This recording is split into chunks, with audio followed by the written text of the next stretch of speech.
नमस्कार भक्तों। बोलिए संतोषी माता की जय हो। आज 30 जनवरी 2026 को सुने संतोषी माता की ये व्रत कथा। शुक्रवार व्रत की कहानी। बोलिए संतोषी माता की जय हो। कथा सुनने से पहले हे संतोषी माता, जो भी आपकी इस कथा को पूरा सुने और सुनने के बाद वीडियो को लाइक और शेयर करे और चैनल को सब्सक्राइब करें, उनकी हर मनोकामना पूर्ण करना। बोलिए संतोषी माता की जय हो। एक बुढ़िया थी, उसके 7 पुत्र थे। 6 कमाने वाले थे, परंतु एक बहुत ही निकम्मा था। बुढ़िया माँ 6 पुत्रों की रसोई बनाती, भोजन कराती और जो भी पीछे से बचता सो 7वें को दे देती थी। परंतु वह बहुत ही भोला भाला था, मन में कुछ भी नहीं सोचता था। एक दिन अपनी बहू से बोला कि देखो मेरी माँ मुझे कितना प्यार करती है। वह बोली क्यों नहीं, सबका झूठा बचा हुआ तुमको जो खिलाती है। वह बोला ऐसा भी कहीं हो सकता है, मैं जब तक अपनी आंखों से न देखूं ये बात मान ही नहीं सकता। बहू ने कहा देख लोगे तब तो मान जाओगे। कुछ दिन बाद बड़ा त्योहार आया और घर में 7 प्रकार के भोजन और चूरमा के लड्डू बनाए गए। वह जांचने को सिर दर्द का बहाना करके पतला कपड़ा सिर पर ओढ़कर रसोई में ही एक कोने में सो गया और कपड़े में से सब देखता रहा। उसने देखा 6 भाई भोजन करने आए। माँ ने उनके लिए सुंदर सुंदर आसन बिछाए हैं, 7 प्रकार की रसोई परोसी। वह आग्रह करके उन्हें जिमाती है। वह देखता रहा। 6 भाई भोजन करके उठे, तब झूठी थालियों में से एक लड्डुओं के टुकड़ों को उठाकर एक लड्डू बनाया। जूठन साफ करके माँ ने उसे भी पुकारा, उठ बेटा, 6 भाई तो भोजन कर गए, अब बस तू ही बाकी है, उठ न, कब खाएगा। वह कहने लगा माँ मुझे भोजन नहीं करना, मैं परदेश जा रहा हूँ। माता ने कहा हाँ क्यों नहीं, कल जाता है तो आज ही क्यों न चला जाए। वह बोला हाँ हाँ आज ही जा रहा हूँ। यह कहकर वह घर से निकल गया। चलते समय बहू की याद आई। वह गौशाला में कंठे ताप रही थी। जाकर के बोला हम जावें परदेश को आवेंगे कुछ काल, तुम रहियो संतोष से धर्म आपनो पाल। वह बोली जाओ पिया आनंद से हमारो सोच हटाए, राम भरोसे हम रहे ईश्वर तुम्हें सहाय। देव निशानी आपनी देख तरु मंदिर, शुद्धि हमारी न बिसारियो रखियो मन गंभीर। वह बोला मेरे पास तो कुछ नहीं, ये अंगूठी है सो ले लो और अपनी कुछ निशानी मुझे दे दो। वह बोली मेरे पास क्या है, ये गोबर भरा हाथ है। ये कहकर उसकी पीठ में गोबर के हाथ की थाप मार देती है। वह चल दिया। चलते चलते दूर देश में पहुंचा। वहां एक साहूकार की दुकान थी। वहीं जाकर के कहने लगा भाई मुझे नौकरी पर रख लो। साहूकार को भी जरूरत थी, बोला रह जा। लड़के ने पूछा कि तनख्वाह क्या दोगे। साहूकार ने कहा काम देख करके दाम मिलेंगे। साहूकार की नौकरी मिली। वह सवेरे 7 बजे से रात तक नौकरी करने लगा। कुछ दिनों में साहूकार का सारा लेन देन का काम वही करने लगा। हिसाब, ग्राहकों को माल बेचना, सारा काम वही करता। साहूकार के 7-8 नौकर थे। सब चक्कर खाने लगे कि यह तो बहुत होशियार बन गया। सेठ ने भी काम देखकर 3 महीने में उसे आधे मुनाफे का साझीदार बना लिया और 12 वर्ष में वो नामी सेठ बन गया और मालिक सारा कारोबार उसके ऊपर छोड़कर बाहर चला जाता है। अब बहू पर क्या बीतती है वो भी सुनो। सास ससुर उसे दुख देने लगे, सारी गृहस्थी का काम करा के उसे लकड़ी लेने जंगल में भेजते और घर की रोटियों के आटे से जो भी भूसी निकलती उसकी रोटी बनाकर रख दी जाती और फूटे नारियल की नरेली में पानी। इस तरह दिन बीत रहे थे। एक दिन वह लकड़ी लेने जा रही थी कि रास्ते में बहुत सी स्त्रियां उसे संतोषी माता का व्रत करती दिखाई दी। वह वहां खड़ी होकर कथा सुन कर के बोली बहनों, तुम किस देवता का व्रत करती हो और इसके करने से क्या फल मिलता है, इस व्रत के करने की क्या विधि है। यदि तुम अपने इस व्रत का विधान मुझे समझा कर कहोगी तो मैं तुम्हारा बड़ा ही एहसान मानूंगी। तब उनमें से एक स्त्री बोली सुनो, ये संतोषी माता का व्रत है। इसके करने से निर्धनता दरिद्रता का नाश होता है, लक्ष्मी आती है, मन की चिंताएं दूर होती है, कुंवारी कन्या को मनपसंद वर मिलता है, घर में सुख होने से मन को प्रसन्नता और शांति मिलती है, निपुत्र को पुत्र मिलता है, पति बाहर गया हो तो वो जल्दी आ जाता है। व्रत के दिन घर में कोई भी खटाई न खावे, ये सुनकर बहू वहाँ से चल दी। रास्ते में लकड़ी के बोझ को बेच देती है और उन पैसों से गुड़ चना ले माता के व्रत की तैयारी करती है और सामने देख पूछती है ये मंदिर किसका है। सब बच्चे कहने लगे संतोषी माता का मंदिर है। यह सुन माता के मंदिर में जा मातेश्वरी के चरणों में लौटने लगी। दीन हो विनती करने लगी, माँ मैं निप्ट मूर्ख हूँ, व्रत के नियम कुछ भी नहीं जानती, मैं बहुत दुखी हूँ माँ। हे माता जगत जननी मेरा दुख दूर कर, अब मैं तेरी शरण में हूँ। माता को दया आई। एक शुक्रवार बीता कि दूसरे शुक्रवार को ही इसके पति का पत्र आया और तीसरे को उसका भेजा हुआ पैसा भी आ पहुँचा।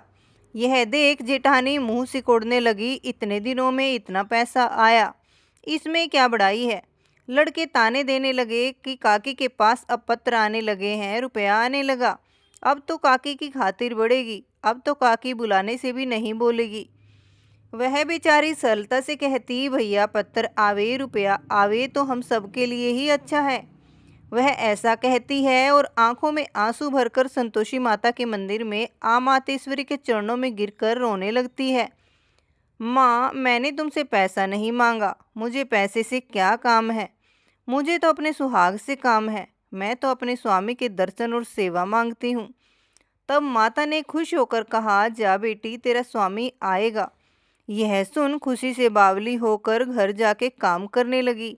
अब संतोषी माँ विचार करने लगी, इस भोली पुत्री से मैंने कह तो दिया कि तेरा पति आवेगा, पर आवेगा कहाँ से, वह तो इसे सपने में भी याद नहीं करता, उसे याद दिलाने के लिए मुझे ही जाना पड़ेगा।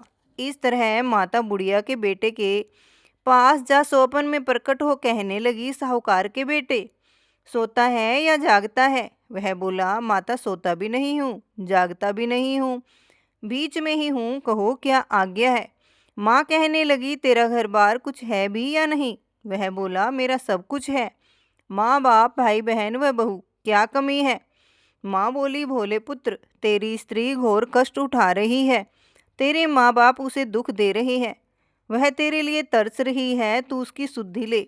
वह बोला, माता यह तो मुझे मालूम है, परंतु जाऊं कैसे, परदेश की बात है, लेन देन का कोई भी हिसाब किताब नहीं, जाने का कोई भी रास्ता नजर नहीं आता, कैसे चला जाऊं माँ।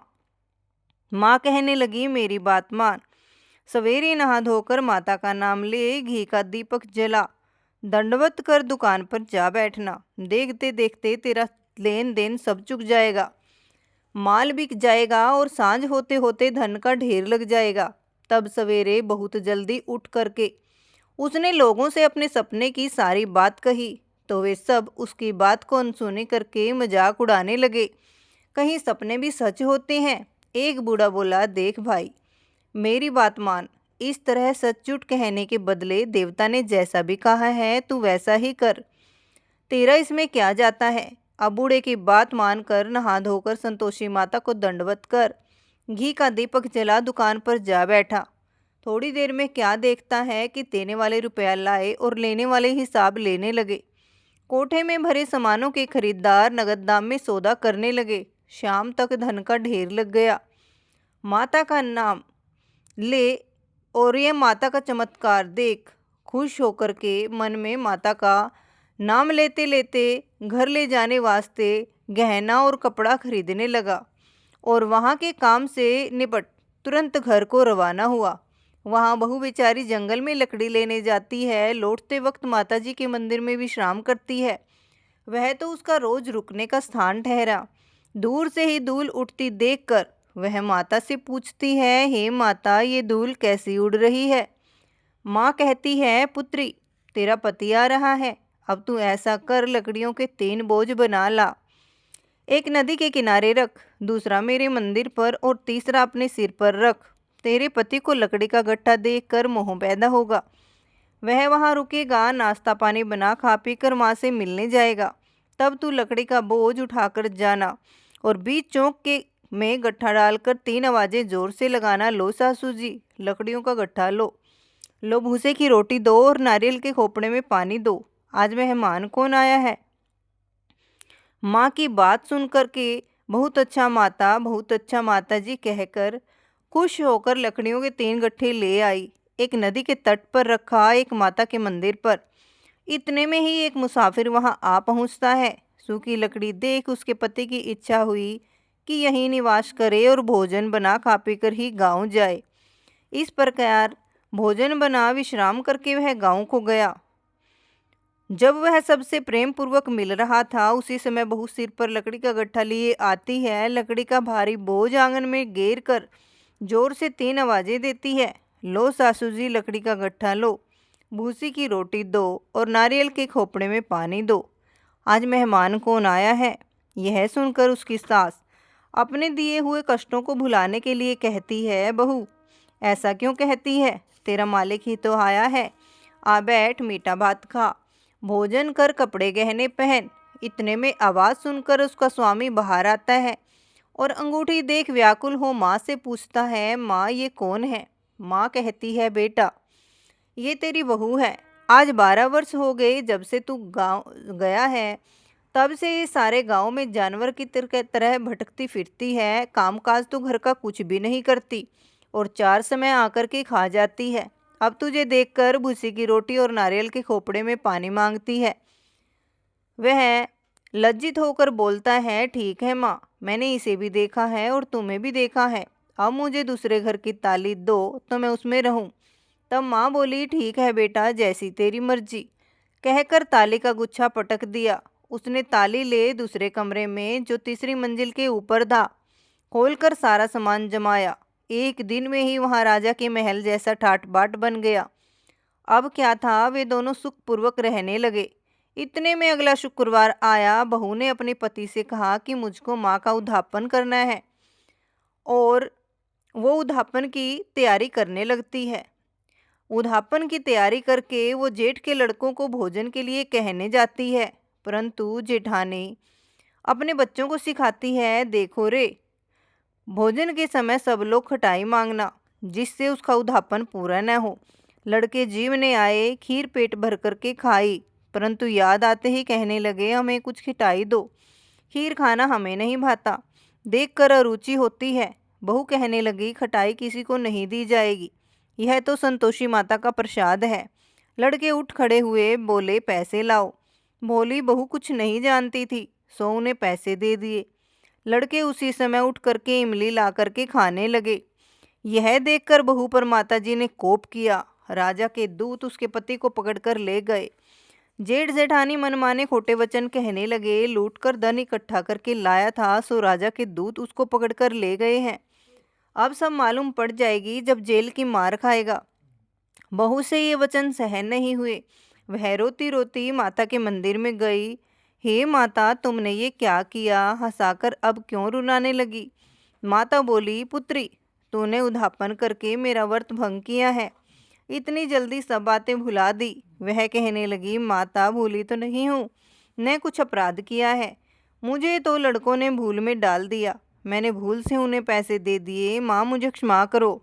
माँ बोली, ऐसी भी कहीं भूल होती है? वह बोली, माँ मुझे माफ़ कर दो, मैं फिर से तुम्हारा उद्यापन करूँगी। माँ बोली, अब भूल मत करना। वह बोली, माँ अब भूल न होगी, अब बताओ वे कैसे आएंगे?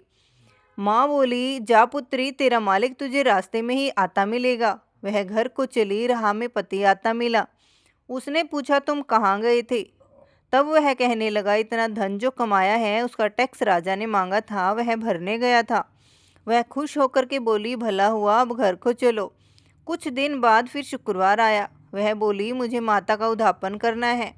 पति ने कहा, करो। वो फिर उद्यापन की तैयारी करने लगी और फिर से जेठ के लड़कों को भोजन के लिए कहने गई। जेठानी ने एक दो बातें सुनाई और लड़कों को सिखा दिया कि तुम पहले की तरह खटाई मांगना। लड़के कहने लगे, हमें खीर खाना नहीं भाता, जी बिगड़ता है, कुछ खटाई खाने को दो।